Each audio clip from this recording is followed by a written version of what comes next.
And here we are again, Hornets. Welcome back, and time for another rousing round of Ready Workbook. Yay! And this time we are on page 146, and we're going to continue where we left off yesterday on analyzing the structure of poetry. So let's jump right into it. Hopefully, at this time, you've got your Ready Workbook out and you are ready to go. Woohoo! All right, so the very first thing that we're going to do is rewrite the title of our lesson at the top of the page, and that is Analyzing the Structure of a Poem. Now, when we're looking at analyzing, once again, that word means to break apart or break down. And when we talk about structure of poetry, we're talking about how this particular piece of writing, this piece of literature is built. And we want to know, is it free verse, which means that it does not rhyme. It can be in any way, shape, form that they want, or it's going to have a rhyme scheme, which means that the poet or the writer, the author has a particular way that they're going to structure this poem, and they do that on purpose. And then just a couple of reminders about poetry. When we talk about a poem, it doesn't have paragraphs.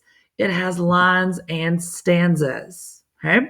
So with all that being said, the very next thing we're going to do is we're going to look at our type of poem, because our instructions, which we're going to underline the word poem in our instructions in a second, tell us this is a lyric poem.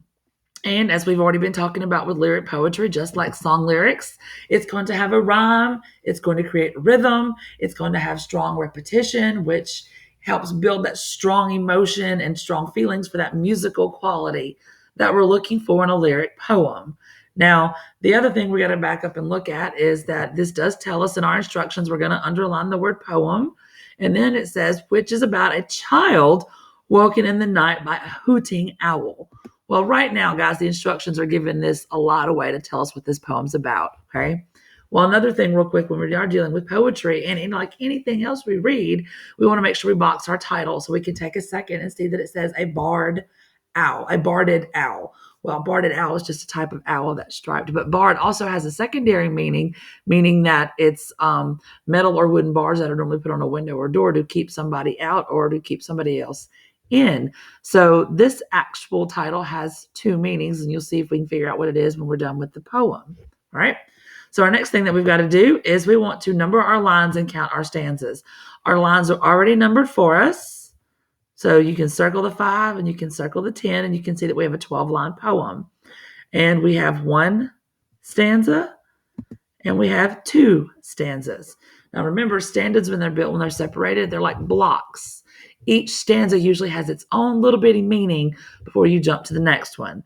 And each meaning helps you figure out what the actual poet is trying to say, or what the speaker in the poem is trying to get across to you, the reader. Now, the other thing we have to make sure that anytime we're reading a poem, we look and we want to know, how is the poem organized? How is it built? Does it have a rhyme scheme, or is it free verse? And remember that rhyme scheme is going to help us put some ideas together. All right. And then we have one other thing we look for when we're dealing with poetry. We want to know who the poet is, who the speaker is, and the tone. We always want to make sure we differentiate between the poet and the speaker, because they're not always the same person. Okay. Then our next step when we're dealing with poetry, before we can even read it, is to go through and look at our ending words to see if we have any rhyme. So I'm going to zoom in for us real quick.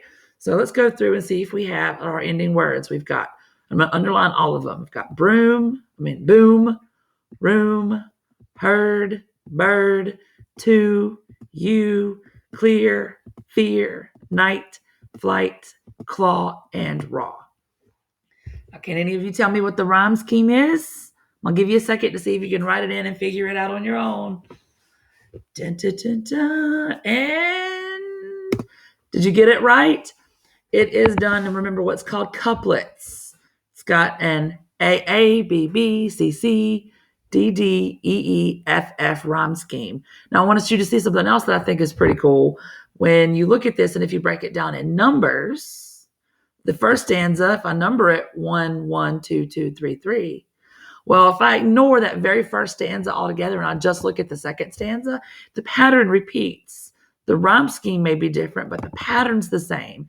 It's still built with that 1, 1, 2, 2, 3, 3 pattern, which creates some unity within the poem without us even reading it. It also helps us kind of try to figure out how we need to read it. So while I am reading this, I want you to look for alliteration. There is a repeating consonant sound in the first paragraph, and there's a second repeating consonant sound in the first. Well, there's one consonant sound in the first paragraph, in the first stanza. Oh my goodness, Murray, what are you doing? In the first stanza, there is a repeating consonant sound for alliteration throughout the stanza. And in the second stanza, there is another repeating consonant sound for alliteration. And then we're going to have another one that connects the first line to the last line. So see if you can find it while I read it. And please forgive me because we all know that Miss Murray reads horribly out loud. A Barded Owl by Richard Wilbur. The warping night air having brought the boom of an owl's voice into her darkened room, we tell the wakened child that all she heard was an odd question from a forest bird, asking of us if rightly listened to, who cooks for you? And then, who cooks for you? Words which can make our terrors bravely clear can thus also domesticate a fear and send a small child back to sleep at night, not listening for the sounds of stealthy flight or dreaming of some small thing in a claw borne up some dark branch and eaten raw. Okay, so now that we've read through this, hopefully you will notice that when you are reading this out loud or to yourself, that you kind of join those words, those couplets together. The warping night of air having brought the boom of an owl's voice into her darkened room. All of that helps it all stick together. Those building blocks help create the structure for that first stanza. And it helps us break down what's going on in this poem. So you've got the first two lines where the child hears something outside, and it's an owl, and it scares her. So you have the next two lines in line 3 and 4 where the parents are having to tell the child what she heard, and it's just the hooting of an owl. And in the last two lines of this stanza, they make it kind of silly because, once again, I'm thinking of a 2 or 3-year-old that's scared of the dark or scared of the noise outside, because not everybody lives in Mississippi and is used to hooting owls. So in turning that who into a question, that can make the child feel better, which leads us to the parents are just talking to a scared child. That is the whole subject of that stanza. Well, then we jump down into the second stanza where a shift happens. And in my head, I imagine like the parents closing the door or putting tucking the child back in, turning the lights out and closing the door. And then our building blocks change again. And it's these two parents trying to come up with why they just told their kid that. And we look at the lines 7 and 8, and it's reminding us that parents are supposed to be able to tell their kids things to soothe their fears. And then you've got the next two lines where they're rationalizing to themselves, we're just trying to keep our child safe and go back to sleep and realize everything's okay. And then we have the last two lines where the parents are still going, oh, but owls are predators and they can actually be scary because they eat rodents. And if they can pick it up, they'll eat it. All right. So, and it's a bird of prey. So that leaves us with that. What this whole thing means is parents talking to each other about why they're telling their child these things to make sure that the child feels safe at night. So, but then we're not done. Hopefully you've got room because we're going to keep on going. So what do these two stanzas mean together? When we put it together and we look at the poem as a whole, well, it's just, you put what we just broke down together. Parents trying to comfort their scared child while at the same time realizing that they might be fibbing just a little bit and taking away to take away some of that fear. They might not be giving the child the full truth. So parents are trying to calm a frightened child by making the owl seem silly, but they know how scary the bird can really be since it is a predator. Now, at any point in time I start going too fast and you're not able to keep up with what I'm writing, because remember, if it's in red, you should be writing it down.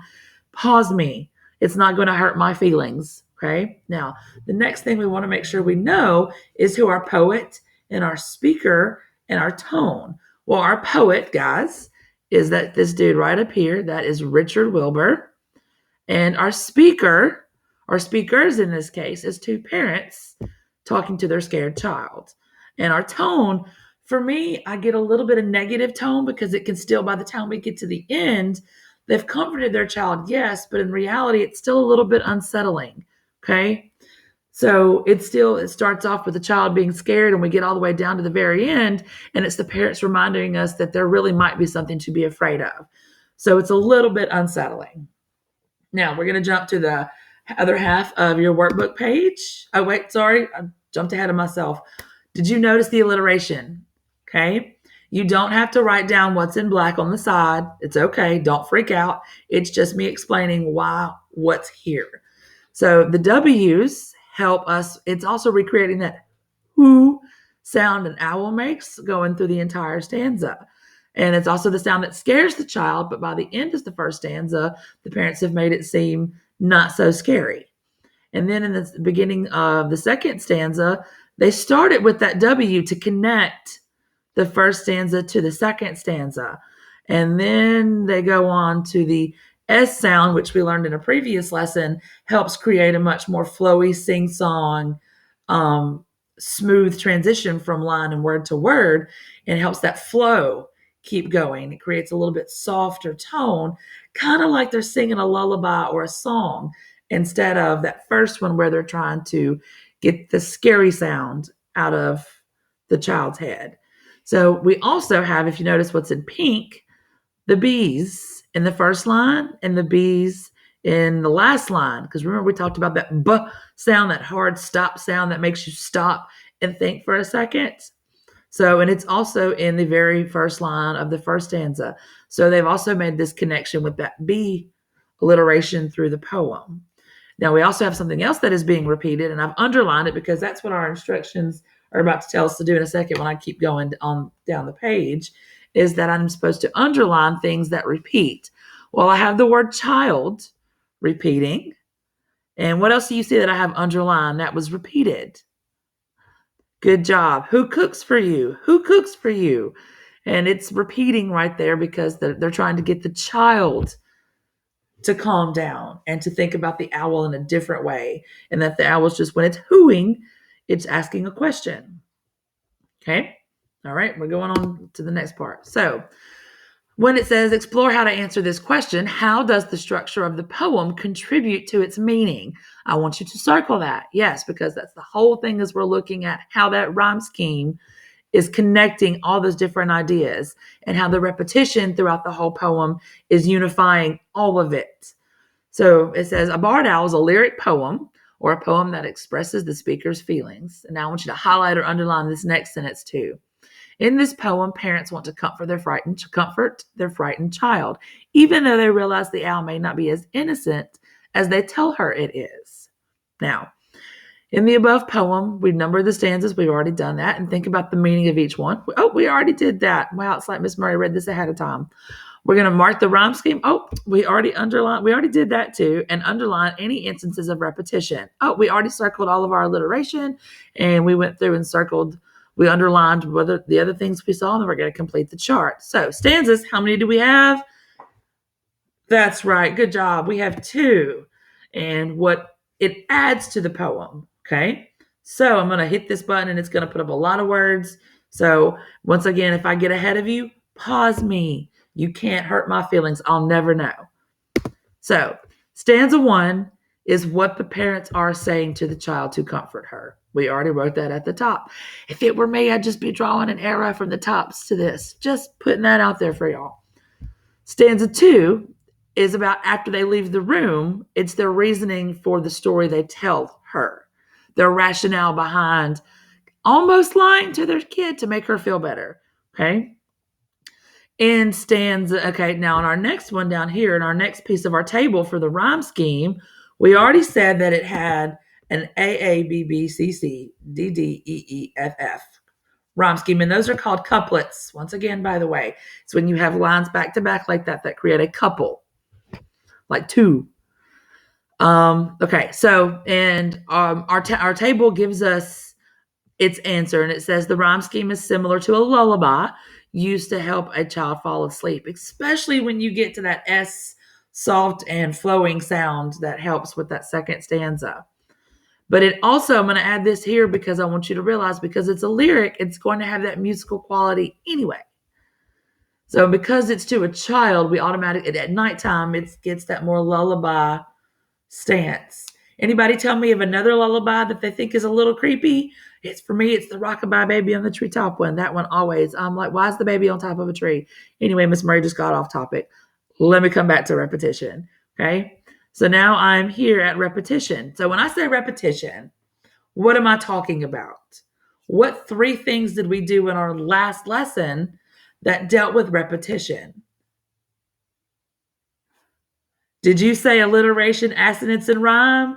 I sure hope so. I'm also going to add repeating words to this because we already have Rhyme Scheme got its own box. So I've got alliteration, which is the repetition of initial consonant sounds. I've got assonance, which is the repetition of internal vowel sounds. And then I have also repeating words, because when something's repeating, the author is drawing attention to it on purpose. It is the author is trying to emphasize something. Now, the repetition in this, we already underlined it. The who is cooking for you. That is doing the musical quality of the hooting of the owl. We also have alliteration, and I already showed you the breakdown for the alliteration a few slides ago when we looked at the W sounds, the S sound, and even the B sound repeating through our poem. And then we've got our poem's meaning, which we've already written up there at the top. Hopefully you did that.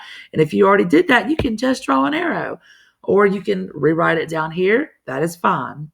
But our poem's overall meaning is that sometimes it's necessary to say what is needed in order for a parent to calm a child's fears. But the reality, and I just realized I spelled that wrong, of the owl's actions are still unsettling, which gives us our overall tone. Okay? And that is it for our lesson on analyzing the structure of a poem today. And hopefully you will be getting to look at another poem after this to look at its structure and how it is analyzed. And tomorrow we get to delve into sonnets. Miss Murray loves Shakespeare. And how shall I compare thee to a summer's day? It's one of his most famous sonnets. So if you watched your background video yesterday, you will have already gotten a little bit of that, and you're going to take some notes on sonnets tomorrow. And when we read a sonnet by Elizabeth Barrett Browning called How Do I Love Thee? And it's not written in the same rhyme scheme that Shakespeare's sonnet is, but that's okay. So if y'all have any questions, please let me know. All right. Bye, guys.